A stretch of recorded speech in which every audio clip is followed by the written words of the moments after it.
friends, I'm Kanchan from Akulmet Technologies and you are welcome to Top Brass. Today we have Sitesh Srivastava from Johannesburg, South Africa.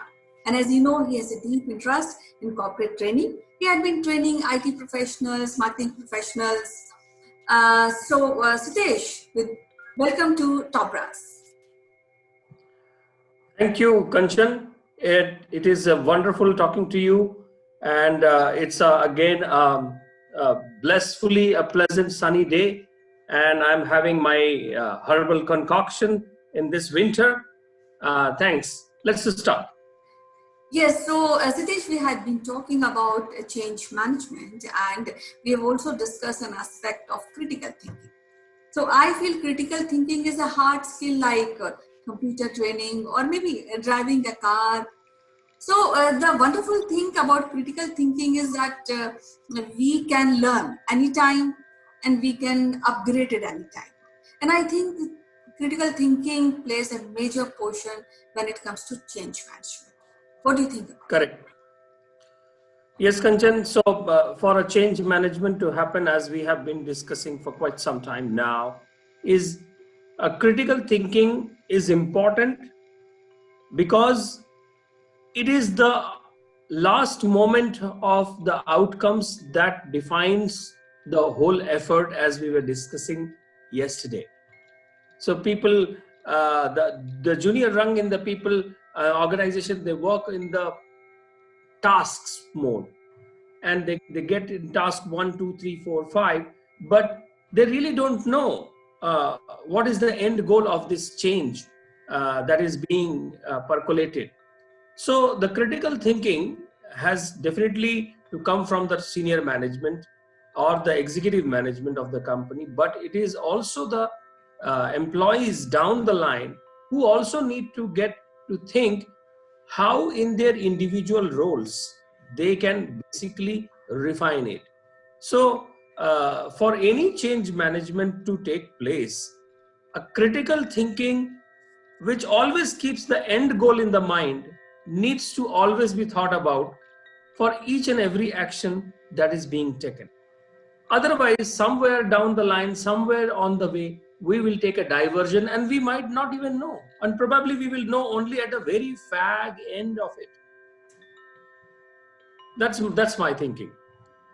Yes, as we had been discussing that since it is a hard skill, so it is important to really train employees in the organization to come up with critical thinking in their persona. That's right.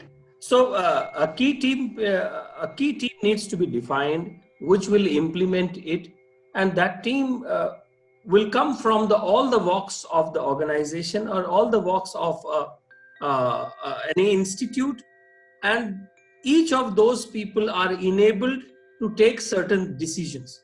See, critical thinking always will come with a portion of certain authority, where the people, the leaders, the mid-level leaders need to take some decision, and that decision should not be taken over by the senior management if it is not completely out of the way.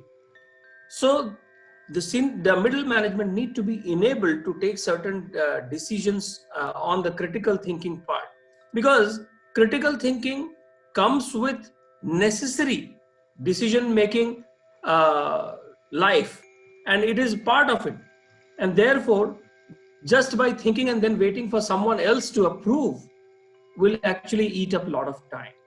So people need to be enabled to do critical thinking. Otherwise, most of the time, you will find the junior rung of the hierarchy anywhere, whether it's a educational institution or it's a corporate. The junior rung will always say, I don't know. My senior has told me to do this, so let me do this. My job is not to think, but to deliver. And that's where it can go horribly wrong. Yes, when we are talking about organization and when also we are talking about employees, so I feel that this subject critical thinking has to be taught in school. So what is the perfect age or perfect class to introduce this subject so that organization do not struggle later?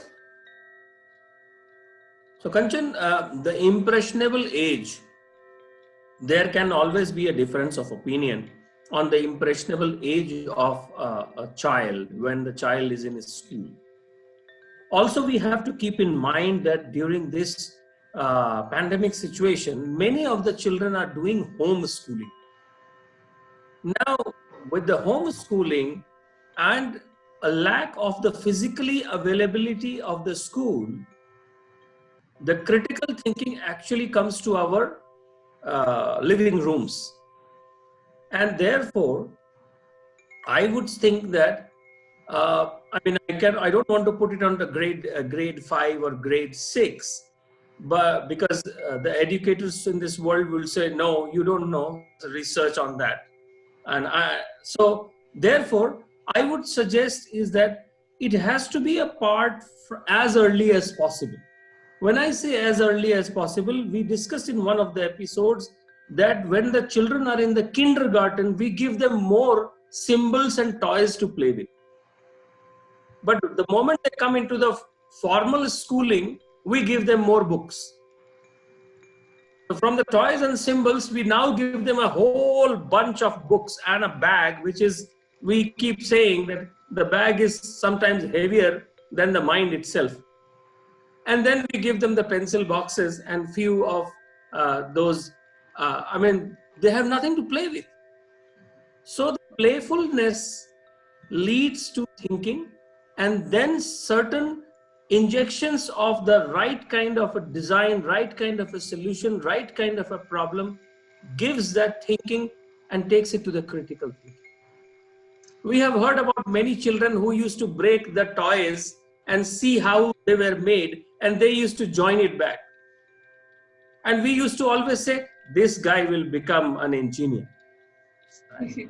And that is what is needed. But why do we wait for that natural instinct to come up? We can bring it into a structured, formal education as early as possible for every child in the school. And not to forget, Kanchan, there are special schools for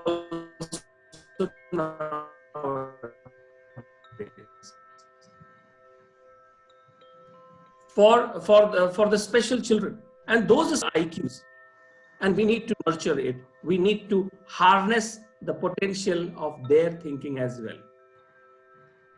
What do you say? Yes, as usual, it is wonderful talking to you.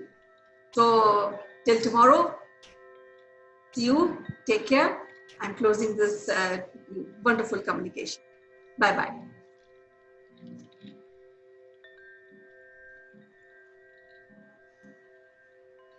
Thank you. Bye.